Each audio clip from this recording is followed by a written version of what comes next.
We've all heard and read the phrase, "we're so early." And it's true, we are early. But we've only gotten this far thanks to those who were there in the very beginning. This next panel is a story about the past, the future, and the infinite present. Cypherpunk Origins and the Future, moderated by Bitcoin educator and author Jimmy Song. Please give Jimmy a warm welcome back to the stage.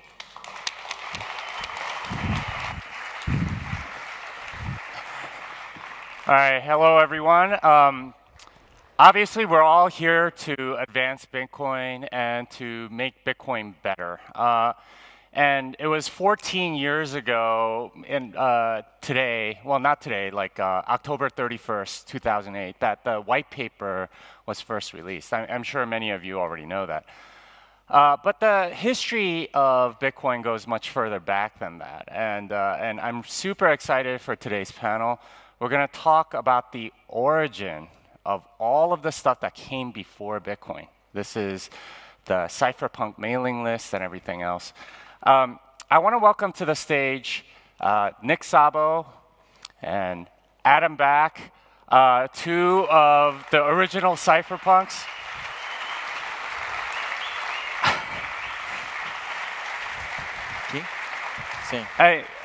They were not only a part of the Cypherpunk mailing list, but the stuff that they helped introduce made its way into Bitcoin. And I also want to welcome to the stage Paolo, who is the CTO of Bitfinex.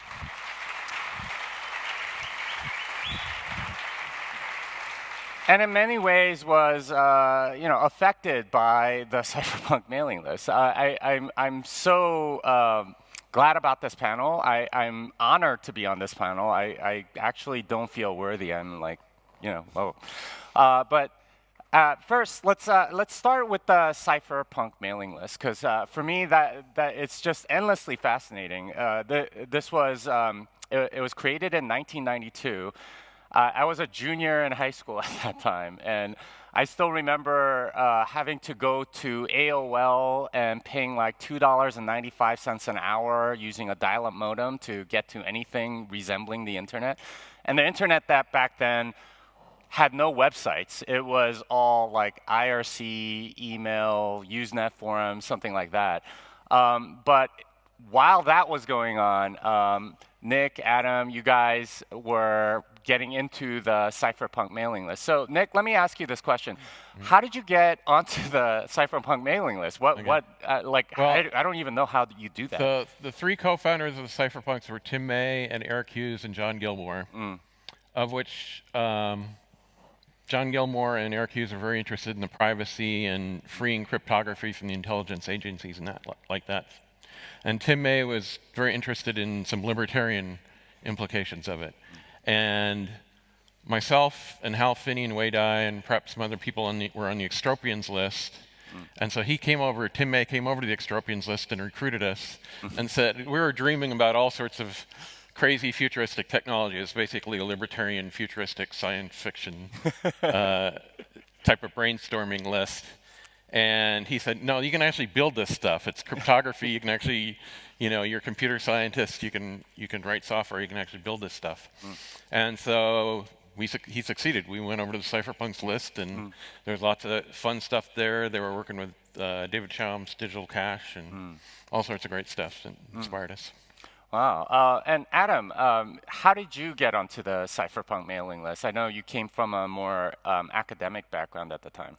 Yeah, so in 1992, I just started the first year of my PhD in computer science, and I was familiar with RSA encryption because a friend of mine who was doing a master's was implementing it on a sort of parallel computer to speed it up.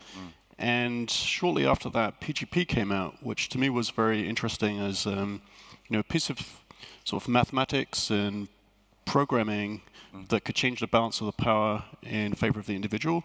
And the internet itself at that time already had that vibe. The establishments that were used to controlling media were seeing that slip between their fingers.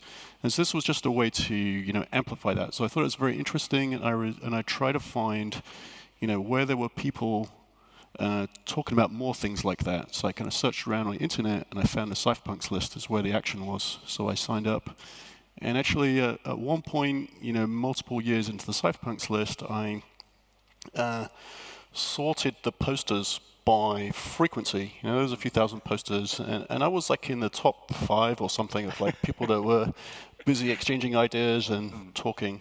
But it was a pretty exciting time, as Nick says. The electronic cash was kind of the holy grail, which was much more difficult technologically to implement, particularly in a decentralized way, but also the remailers and all that area. And Paolo, you didn't obviously get in 92 or anything like that, but you were influenced by the Cypherpunk mailing list. Can you tell us a little bit more about what attracted you to them, and what was it about the Cypherpunk ethic that made you want to follow what they were doing? Yeah, so, well, first of all, I'm a fanboy here, right? Basically, that's why I'm here. But it's definitely an honor to hear the words directly from Nick and Adam. So since I was a young kid, I started developing. I always was excited about privacy, right? So among the first pieces of code that I wrote was like a Linux kernel module to create a chain of relays so that all the connections of your computer were automatically going through this chain of relays to have the highest level of privacy. I was writing in Italian articles about how, explaining RSA and stuff like that. Then went to university and grew to me the passion even more for like resilient networks. And one of the projects I collaborated on was a distributed communication system for battlefields, right? It's always thinking of the worst case scenario of for technology for distributed networks. And I was super passionate about the cypherpunk culture. So I was reading Frack, that is one of the first e-signs around there. I was reading, I was contributing to a few e-signs as well. I love the Hacker Manifesto, and super fan of all the work of Stallman and Torvalds around all the open source part, right? So it's, to me, has always been like a main driving force, this idea. Well, yeah, and indeed that's led you to the point where you are now, where you're now CTO of Bitfinex. But I wanted to get back to something that, so Nick and I, we were talking a little bit yesterday, and Nick, you mentioned something about how there was, the Cypherpunk mailing list was sort of like a break from the previous generation. You had sort of like the academics, like Whitfield Diffie and so on, that were sort of very hands-off-ish and sort of in their ivory tower, and then you had this like grungy group of cypherpunks that you were part of. Can you describe? Well, Whit Diffie, about alone among them, actually came to a small number of cypherpunks meetings. So, and he lived in the area. So now a lot of modern cryptography, like public key cryptography. And cryptographic hashing, the first ideas of those, the initial ideas of those, were invented by Ralph Merkle, or at least the initial ones outside of intelligence agencies. And but yeah, he was definitely didn't get involved in the next generation of activists, and he wasn't as much of an activist. He was more of an academic, cryptographer. Although David Chaum was fairly activist, but he didn't get directly involved in the cypherpunks. But he was very inspirational on the cypherpunks. So. And there was sort of a little bit of a generation gap. Oh yeah, and it's a generation gap, right? David Chaum and Whitfield Diffie and Martin Hellman and Ralph Merkle are kind of the older generation of the cryptographers, and then you have all these new ones. Yeah, and academic too. Like most of those were at Stanford, or I guess one was at UC Santa Barbara, and and so we weren't necessarily academic. The cypherpunks were bringing it to the masses in some sense, cryptography to the masses.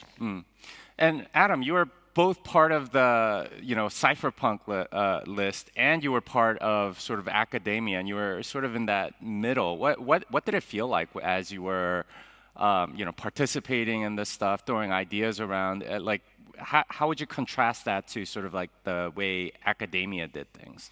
Well, I mean, it wasn't a very academic environment, but I wasn't really, an academic at heart. I had no intention to go on to be a university lecturer. I was just interested in computer science, and so I was more of a hands-on, applied hacker kind of mentality. So, for my part, when I got interested in this privacy technology, I would read academic papers, but only from the point of view of reading the abstract to see if it would be useful for an application. Like, could you use this? You want to know the building blocks so that when you're designing things, you can assemble them out of building blocks that do something useful. And maybe you can find a novel use or assemble them in a novel way. So I think the cypherpunks were basically of a mentality of, there's all this academic stuff, that's great. A lot of our academic stuff is not actually usable because they can get published by proving that something esoteric is possible, even if in a completely impractical way, right? So you've got to sift through it and find the practical versions, which are typically older, actually. They're going to be older, more robust pieces of cryptography. And so, yeah, I mean, the cypherpunks were just there to build things and use it. And I think it's Eric Hughes that wrote a kind of manifesto, a call to action, which is like, basically, we're going to adopt this we're going to build this technology. People are going to adopt it, and we don't really care if people like that or not. They can deal with it. So it's really an attitude of, that change in society comes about from the individuals adopting technology, and regulators will catch up, decades later. So it's just build the change. And I think another part of it is that, in theory, you have sort of legal and regulatory rights to freedom of association and privacy and so on. But in the online world, just due to the side effects of technology, you would lose it. And the law enforcement and the regulators, didn't respect their own rules effectively, right? So we figured, well, we're well within our rights to build technology to enforce our own rights. And, if they don't like it, they should respect society's laws, in fact, right? Because you get this kind of mission creep effect where, they'll install video cameras and then they'll use them for all kinds of, not even criminal behavior or investigations, right? So once technology becomes more invasive, it gets abused, and that abuse gets entrenched and becomes part of a new system. So we needed to build the kind of cryptography into the internet to kind of preserve existing rights effectively. And one of those was privacy, which is where anonymous remailers come in, and things like Tor ultimately as well. It's such a contrast to me versus sort of like the academic world where you have to submit a paper and stuff. It really is sort of summed up in that phrase, cypherpunks code, right? Like, you do stuff, you make things rather than you do this thing in theory and so on. Paolo, you were obviously studying a lot of this stuff. How did this ethics sort of change what you decided to study? How did the influence of this culture change your outlook or your career path in many ways? Yeah, I think that the idea that when you write something, right, so writing code is like writing a book, right, should be always free, is freedom of information to me. So, when to me, code is expression, right, it should be allowed and should be respected by regulators, by law enforcement. Technology doesn't have any faults. It is the people that are using technology that can decide how to use it. So I always like to fight for ideals, and I think that internet was a more even playing field for many. I started using the internet pretty early, and so having access to all this information that these brilliant guys were building on was actually an eye-opener, right? So it drove me to think that, okay, well, with Bitcoin, but all the other more philosophical talks led myself and people working with me to to actually continue to look into how to expand this culture, because to me this culture is quite easy to get lost. We should never forget our history, otherwise all the work we have been doing and these guys have been doing could be lost if we give ourselves to the temptation of using commodity software that will then re-centralize everything that was supposed to be decentralized at the beginning, right? When internet became a thing, right? At the beginning, when internet was created, was to share information among peers. And then more and more over the years, especially from '98 and forward, felt that I followed all the Google rise, right, and felt like, okay, they figure out how they can make money, and the only way to make money is actually to keep everything centralized so that they can squeeze the last drop of people's information. And that's exactly everything that these guys have fought against, to me at least, from looking from the outside, right? So that drove me to, and the guys I'm working with, to build things like Holepunch and look at BitTorrent as a technology, DHTs and distributed hash tables and swarming. So all the technologies has been out there, and there is always a way to take what mathematicians, what cryptographers have been developing for all the years, and use that to augment the freedom that internet should bring. We are here in Switzerland, and kind of a free country, but not everywhere is in the same condition, right? So we are used to countries that have stricter rules when it comes to freedom of communication, and so also we felt like that aspect was extremely important to create an even more even playing field for the communication aspects. Well, you bring up a really good point about how the internet evolved kind of in a way that it centralized everything. I'd like to ask Adam and Nick, when you look back at '92 and all sort of like the cypherpunk ideals you had, and then sort of seeing subsequently how the internet actually evolved, are you disappointed? Well, I mean, I think the centralization in communication platforms has, taken a fairly dark path in the last few years, because, not only have they ended up with a centralized architecture, but they're actually starting to, impose corporate political interests, which represent, where the management team of a large popular social media platform will try to interfere in political discourse or something, and that is, some people will say, well, it's a private company, but I don't really like that, because it's effectively reached a kind of quasi-monopoly position. So it's really a kind of town square where people are trying to discuss, trade-offs for society, and a few humans are basically censoring things based on their own political, biases. So I guess topically that's related to how Elon Musk came to spend an enormous amount of money buying the Twitter platform. Well, when things are centralized, you need enormous amounts of money to take control of them. So, yeah, that part's disappointing. I think the people, including myself to some extent, who were most interested in privacy are somewhat disappointed with the poor uptake of encryption, for example, for email and so forth. But of course, some other things succeeded much more than expected, like the dawn of Bitcoin, for example, and private currency. So that was considered a way left field when, back when probably Hal Finney and Wei Dai and myself might have been among the three only people interested in that sort of thing in the internet, and so, yeah. Well, let me quote you the Cypherpunk Manifesto. This was written by Eric Hughes, I believe, in 1993, and this little couple of sentences from that whole thing. I encourage all of you that haven't read it to read the whole thing. We, the cypherpunks, are dedicated to building anonymous systems. We are defending our privacy with cryptography, with anonymous mail forwarding systems, with digital signatures, and with electronic money.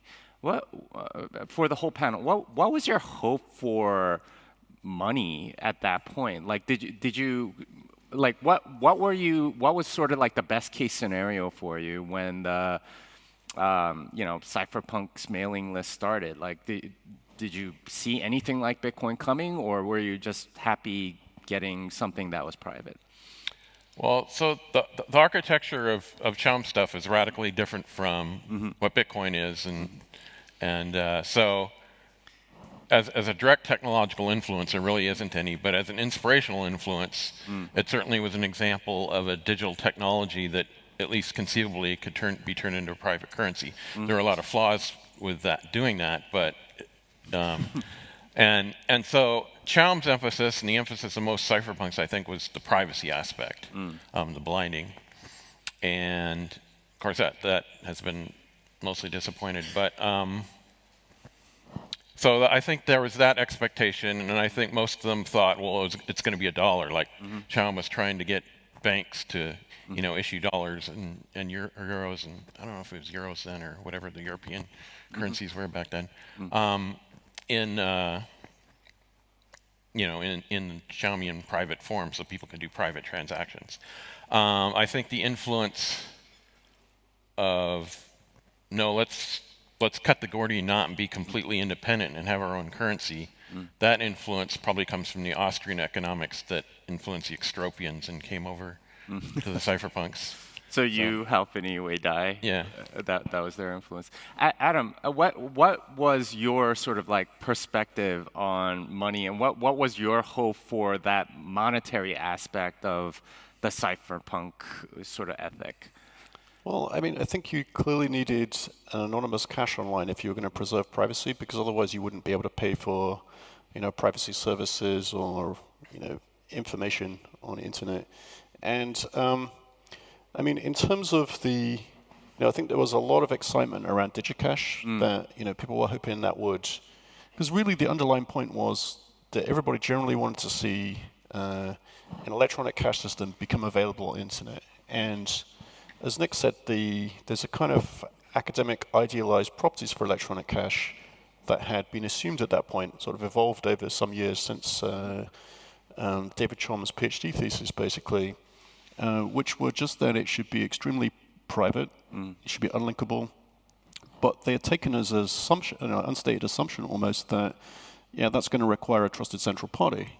And, so in effect, what we learned the hard way was that the central party could fail, and then it was all reset and all gone, right? And so, I think a lot of us took the implication from, the sort of company-level failure of DigiCash, and I had some like DigiCash beta coins or something. They were handing them out, and that they became unspendable afterwards. And so the message really, sort of the technology lesson we drew was that for it to be survivable, we clearly want this thing to happen. For it to be survivable, we have to find a different way to design it so that it's decentralized and robust, so that different parties can join and leave, and it will still remain. And that was obviously challenging, particularly if you had the assumption that it should be, US dollar stable, somehow artificially stabilized. So I think, for a number of people, and myself included in it, we were thinking that, what you want is, a kind of generally stable to the US dollar, but it turns out that's extremely difficult to do. Like, it's a kind of algo stablecoin, which doesn't really work very well even to this day, right? Even since Bitcoin. And so, I think the evolution into mining coins with sort of a synthetic gold-like property using proof of work was a potential solution to that, right? Which is, well, now you don't need a bank. And of course, for people looking at it from a monetary reform, Austrian gold perspective, that's actually a good thing, right? Now you can have a private money that has, a market set price. So, from my perspective, it was solving a sort of decentralization problem, but I think the sort of free market solution that Bitcoin provides, where the rate of supply is fixed, but it's completely up to the market how to value that, actually, is positive for Austrian economic standpoint, but it's also positive for an adoption driver, because people will, get involved because they're philosophically interested, or maybe because they're interested in it as an investment to bet on the adoption further adoption, right? So those things seem to positively reinforce and cause Bitcoin to grow much faster than perhaps a very private dollar stablecoin would in isolation. Well, let's go back to DigiCash, because I know, Nick, you used to work there. Can you describe the system? I know many people in here are probably at least familiar with Fedimint and the Chaumian eCash system that's out of there. What happened and why did it fail? So, yeah, I worked, I think, about 1995. So he had a bunch of privacy features that allow you essentially to send untraceable cash. And one of the things with cryptographic technology generally, but this one also in particular, is that it gives you an extreme form of privacy. And so you can either have extreme surveillance or extreme privacy, are the most probable outcomes of digital technology. And the banks he was selling to were very reticent to have this, what they considered to be extreme privacy. And it's very hard to compromise on that, because now you're introducing a trusted third party like, well, this guy will have his privacy, but this guy won't, because we think he's probably a bad guy, or he's on the OFAC list or whatever. So they weren't able to reach a compromise in-between level of privacy that would satisfy both Chaum and his fans and the banks. So it went out of business. And now there was an interesting experiment called the Cyberbucks, that, and this might have been what you're referring to, that you held on to, is that it was actually meant to be a toy currency, but it kind of took on a life of its own, and people started setting up shops and stuff. So it was a little bit like the beginnings of Bitcoin. But again, yeah, it was a centralized server, and once the company went out of business, the Cyberbucks disappeared. So because they were all on the same central server. Yeah. Okay, so let's fast forward a little bit. Obviously, for me, what's fascinating is Adam comes up with Hashcash, and we were talking yesterday about how for you it was so much about getting some sort of private money, and that you come up with the innovation that lets you create sort of an extra asset, an investable asset. Can you? Did the two have anything to do with each other, or was it more coincidence? What was your idea behind Hashcash, and why? Well, how did it get into this stuff? Well, I mean, so we mentioned the anonymous remailers, which is a piece of technology to provide privacy for email and posting to Usenet, which is going to distribute a discussion list. And actually, Hal Finney, who's somebody else was active in this space, had implemented the first encrypted remailer by integrating PGP into it. And so I was running one of these remailers. They were kind of operated by volunteers. And what we noticed is that somebody was spamming through them, like sending spam to Usenet, which is a big broadcast system. So it was wasting a lot of bandwidth, annoying system administrators. And so it was a kind of ongoing problem. Spam was always an arms race, but usually the way that people would combat spam is they would block the IP addresses and email addresses, but you can't do that because the system is designed to be anonymous. So it caused me to look for a different solution to spam. Of course, like the obvious problem is that email is free. Sending messages is free. So I tried to introduce a cost and came up with Hashcash as a kind of technological solution. So the idea was you would spend a minute or two of your computer time while you're composing a message, and it would get attached to the email, and everybody, recipient, everybody could verify this proof. And so, I implemented it before I talked about it, posted it on the Cypherpunks list in '97, and within a few days, people were kind of curious that it looked like digital scarcity, looked like digital gold, but trying to wrestle with, well, how could you control inflation? Surely it's going to be hyperinflationary because people are going to print, just if you can get money by running a computer, you will go nuts, right? And so you would get some kind of hyperinflationary thing, and people were brainstorming about all kinds of ways to, get it to economically stabilize. And evidently, it was a very difficult thing to do. So Nick Szabo and Weidai had, outlines of how you might do this using different mechanisms. But I think ultimately, Bitcoin, that seemed to be one of Satoshi's innovations, was that he found a fully automated way to do it within the system, which is he let go of the misconception that you're trying to stabilize for price, but he was able to automate, the difficulty adjustment, and the supply curve without any human, reference to a price feed, human judgment, human markets, etc. It would automatically do. So I think that was the connection, and it seemed to occur to lots of people that this proof of work thing could be like a digital gold. And of course, the backdrop was, this was 97, right? It wasn't that long after DigiCash failed. People were looking at how can we solve this problem. So it drew people's attention to another building block that seemed to fit in there somewhere, right? That you could mine the coins from scratch. Then you don't need a banking relationship. You can have distributed exchange. It could be more robust. So that was the kind of bridge. But I mean, I didn't design it to be digital gold. I designed it to, create a postage stamp, which wasn't. It wasn't enough to be an electronic cash system, but it was a piece that could be potentially built around. Yeah.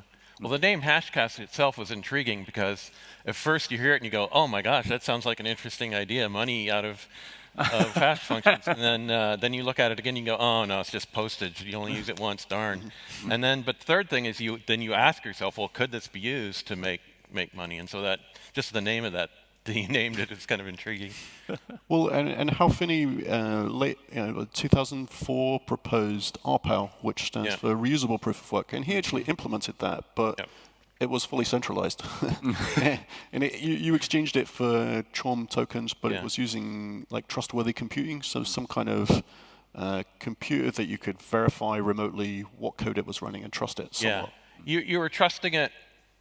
And you might have been trusting IBM not to tamper with it, but mainly you were trusting it not to go out of business. The out of business problem still remained, but at least if IBM couldn't tamper with it, the person running the server couldn't tamper with it either. So it was a pretty intriguing, more trust minimized design than it sounds at first glance, being centralized. But yeah, so out of Hal Finney and myself and Tim May and Wei Dai were on the LibTech list in 1998, and that's kind of where we had the discussions that led to BitGold and B-Money.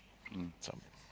Well, let's talk about that a little bit, because what I find very intriguing about your background, Nick, is you're obviously very much into computer science and everything, but you wrote probably one of the most seminal articles for me, Shelling Out, which is not computer science at all. It's just the history of money. Where did the Cypherpunk mailing list, this talk of digital money and your interest in money, like where did that all sort of come about, and how how did you end up sort of linking Adam's Hashcash with this idea? Okay, you have unforgeable scarcity, and can you describe that? Well, I mean, you talked about Hashcash inspired people to think about digital gold. That might have been the case with me, too, that just thinking about that name, basically, inspired me to go back into history and just, can money really work like this? Because we're surrounded by the 20th century fiat ideology of money's just arbitrary, it can take whatever form it wants, it doesn't really matter.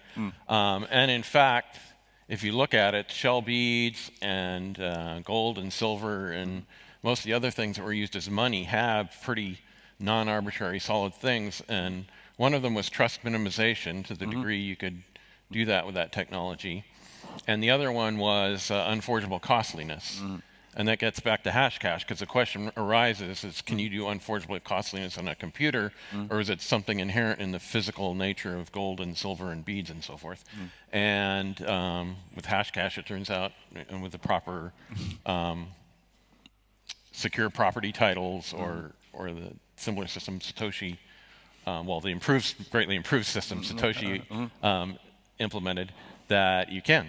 And there's this abstract unforgeable costliness and also trust minimization that you can bring over from the physical money into the cyberspace using the various computer science building blocks we had. Yeah, so I think Michael Saylor has some very fun hyperbolic expressions. So he recently said that Bitcoin and the proof of work created a portal from the physical world to cyberspace or something like that. So it's very colorful, but it's an interesting way to say the same thing. At least for me, there's one other piece that I think it was Wei Dai that came up with, the idea of a blockchain or a single ledger that sort of like keeps track of everything. I feel like that was sort of like that last piece and then around 2008, 2009, it all sort of came together with Satoshi Nakamoto. So talk to us about how it was received by the cypherpunks, around that time, when this sort of anonymous, thing comes on to the cypherpunks and, hey, I made this thing, and obviously Hal Finney was one of the first people to run the client. But what was the reaction like, and how did it sort of play with the cypherpunks? I think actually there was considerable more interest outside of cypherpunks than in it, with an exception of Hal Finney. Hal Finney was very interested in it, and probably just we were getting older and exhaustion or something. but Satoshi had a really good luck moving it beyond the cypherpunks and getting other kinds of people interested in it. So, Adam, would that be your? Yeah, I mean, I think he actually posted it on a few different forums. One of them being the cryptography list, which was a bit more of a kind of business-focused uses of cryptography, where cypherpunks was a little more focused on philosophical uses, shall we say. And there was a big overlap. But anyway, at some point, a few years ago, I kind of got frustrated with those guys, because there's a lot of people on that list who are very clever people in terms of, collaborating on implementing OpenSSL, many big kind of internet protocols and security, and there's still no coinering on there. Like you guys, you had like a front seat, a leg up, you understood all the technology, you knew the history of electronic cash, and you're no coinering like a decade later. What's wrong with you, kind of thing? So I gave them a bit of a rant, but I think the very early reaction, at least for me, was that that's interesting that Satoshi seems to have simplified the designs and made it easier to implement, and sort of find elegant solutions to some of the pieces which were a bit rough around the edges about how to implement them. But it was a big question about whether it bootstrap, because it's kind of like the Cyberbucks, so however you called it, the early DigiCash experiment, that kind of tried to get bootstrapped, and so it might have, but it kind of failed before it could. So it's a bootstrap question. And the other reaction from the people that were more sort of interested in the privacy of electronic cash, the blinding and all that kind of thing,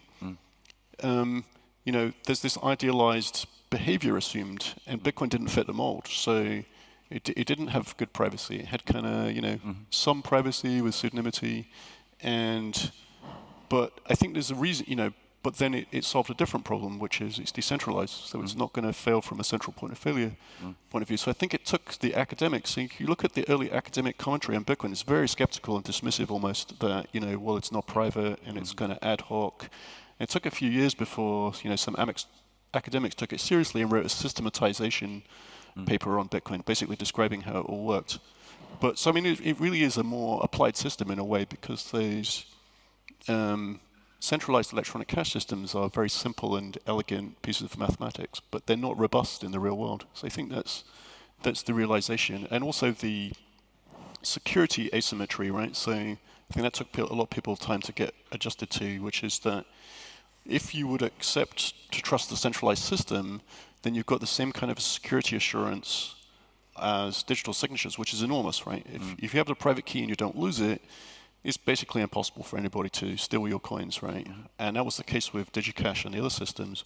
Whereas Bitcoin, you have that, but you also have to prospect that the ledger could be modified based on a kind of arms race between the good guys and the bad guys. And people are like, well, where's the asymmetric security advantage we're used to? It's missing.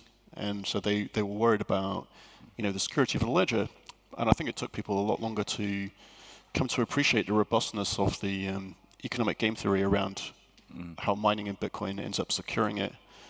So even if there are adversarial people on the internet, which you should assume, the economic incentives seem to make that actually very robust in practice. And Paolo, what was your reaction as sort of like, Cypherpunk and getting into all of this and having watched it from an early age and seeing this sort of innovation come about?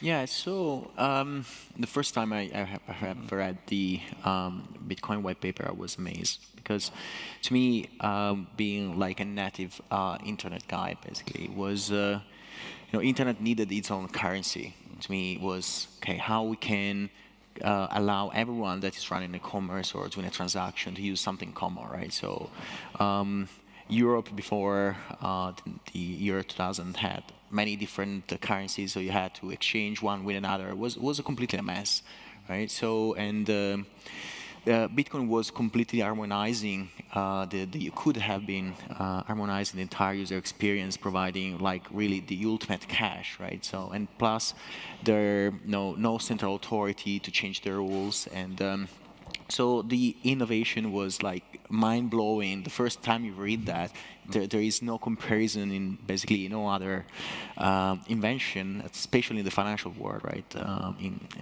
Ever. So. I think that when I was reading about that, I was, of course, comparing that to my also current job at that time that was in traditional financial world. Was really mind blown because the traditional financial world was sustaining on rubber bands for like running on super outdated technologies, and to me, just having a world where everyone is looking at the same thing and no reconciliations because you have sync node, you get the same information, is like a game changer. Would have brought down the cost of finance around the world or maintaining financial systems around the world dramatically. But also on the currency side, I was like, okay, this thing will allow people that don't have access to bank accounts to actually have at least a basic way to interact with each other. And there is Bitcoin doesn't care if you are how much you have in your bank account, right? So you create your address, you can run your node, you can verify everything.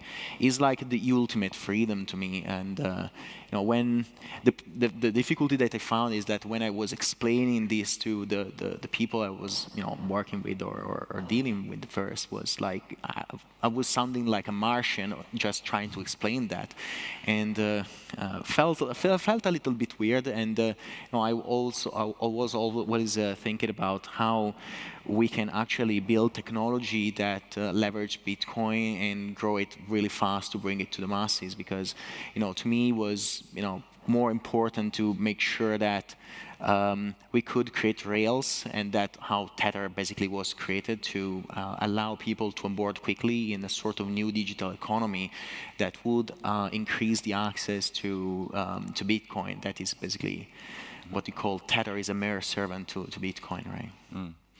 Well, so let's talk a little bit about the culture and values of the cypherpunk, the original cypherpunks. Do you see that continuing in the Bitcoin community? Is that something that you're seeing now, or I mean, is that ethic still alive? Is that spirit still around?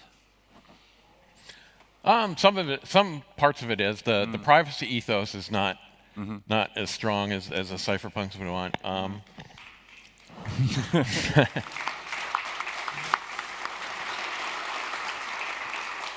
But the ethos of using cryptography, in the private sector and for yourself, and not just for intelligence agencies.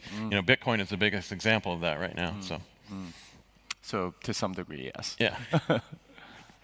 Yeah, I mean, I think that's one of the exciting things about Bitcoin is it introduced a lot of new people to this way of thinking, because you had a much more concrete and high impact piece of technology that we didn't manage to build. The people that were interested in electronic cash related things back at that time, due to it being difficult, challenging to do that in a decentralized, robust way. So I think some of the for example, the fact that Satoshi released his source code anonymously. Now, there was some anonymous software authors on the Cypherpunks list at the time, but there seems to be a lot more people using pseudonyms and handles, kind of, building on that, which is kind of cool. But I think, some of the things that Eric Hughes is saying in the manifesto would resonate with people now, because they got, introduced and started a new kind of culture which is very similar and related. So I think that's that's really positive if people want to take control of the future and not have the establishment kind of trying to impose a restrictive dark future. That really Bitcoin is a technology of freedom. So I think it's for a lot of people it's a positive hope in a kind of in a world that's not doing very well, like financially and in terms of freedoms, and even Western governments eroding freedoms around us. So one way out of that is a more self-reliant, self-sovereign approach, which is, well, you're just going to opt out. You can move more easily these days. You can disassociate yourself from banks. You can work remotely in many cases. And yeah, so I think Bitcoin is a very good step forward. Well, that's interesting that you frame it as Bitcoin sort of spreads the cypherpunk ethic to everybody else. Something that PGP encryption, encrypted email, and a lot of other sort of cypherpunk projects couldn't do. I mean, I think they weren't as viral as a technology because technology is maybe not quite neutral. So people get involved in Bitcoin for lots of different reasons, but once they get into it, they start to learn more of these things, and it changes their worldview in lots of ways. To me, the spirit is well alive, right? So I think that I met in these days, but also in my last few years, people that really want to continue the spirit of Bitcoin and the cypherpunk ethos. I think that to me, when I see a Bitcoin, is like, as Adam said, is like the path opener for a bigger cultural movement, and. I think that when Bitcoin represents financial freedom, I think that there is still a lot to do with the freedom of communication. That's basically, I think, the big missing piece, right? Because the Bitcoin movement nailed the finance part, but without freedom of communication, you wouldn't have the individual sovereignty, right? You need the two things in order to be free, right? So I think that the big next fight is on decentralizations of data, and there are researching groups that are working on these technologies, of which a good example is Holepunch, that is all about that, right? Creating ways for people to communicate directly without passing through central servers. And in a similar way to Bitcoin, if you think about it, is like taking existing technologies like hole punching, like swarming, like DHTs and so on, and use them to create mass consumer applications that will allow people to have their share of privacy, right? So I feel right that in this moment we are living in a world where people tell you, well, why you are worried if the government looks into your stuff, right? What you have to hide. But that's not the point, right? So, why then not having the government putting a microphone in your house? What you have to hide, right? You can push that narrative till the end, and you get in a full dystopian world, right? So, we have to be prepared in this world that where politics and there are definitely geopolitical situation is not the best. We have to make sure that we can create communication system through peer-to-peer mesh networks and so on that are resilient to the worst case scenarios, right? So that to me is the next really big challenge that we have, and it's quite hard because you are fighting against companies that have a ton of cash and also have already a big first mover advantage in creating and collecting all this information in data centers, and of course are the ones that control all the phones that we are using, right? Android and Apple are the devices that everyone uses, and they are incentivizing people to store things on cloud. But it's going to be hard to fight that battle, but I think that more and more people are getting afraid that data can be weaponized against themselves.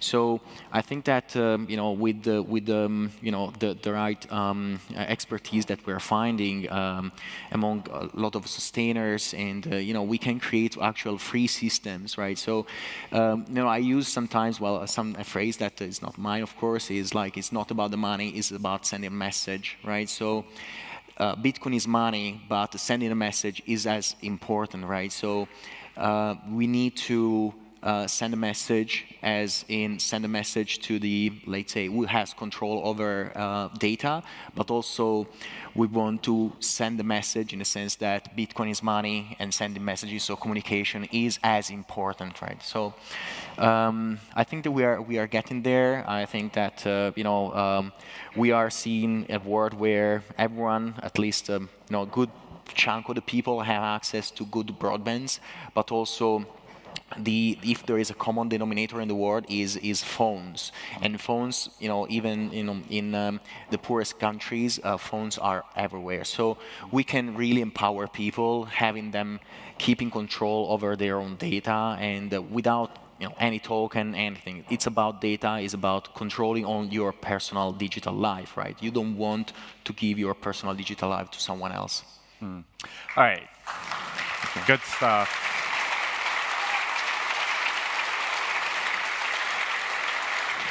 All right, I want to end with, well, we got a whole bunch of Bitcoiners in here. So I want to finish with this question. What advice can you give to this audience to, I don't know, be more cypherpunk or to create a more cypherpunk-ish future? What would you entreat them to do? Well, the slogan, not your keys, not your Bitcoin, is very cypherpunk, so I can't recommend that one enough. And also to start thinking more about your privacy. Yeah.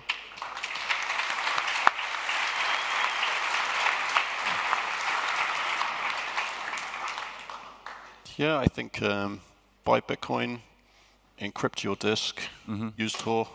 So basically take control of the online communications and your financial situation as well.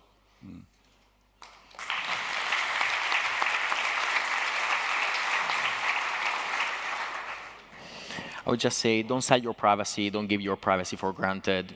It's about our future and the further generations. If we don't fight that now, we will end up soon in a really dystopian world.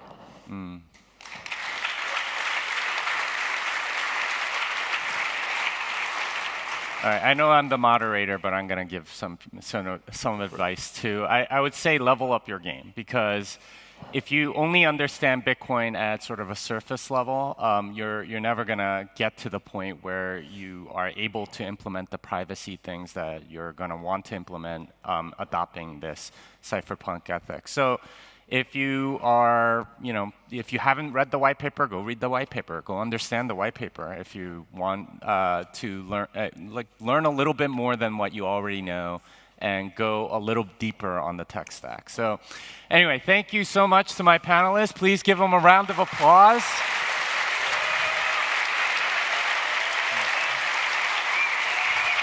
Thank you.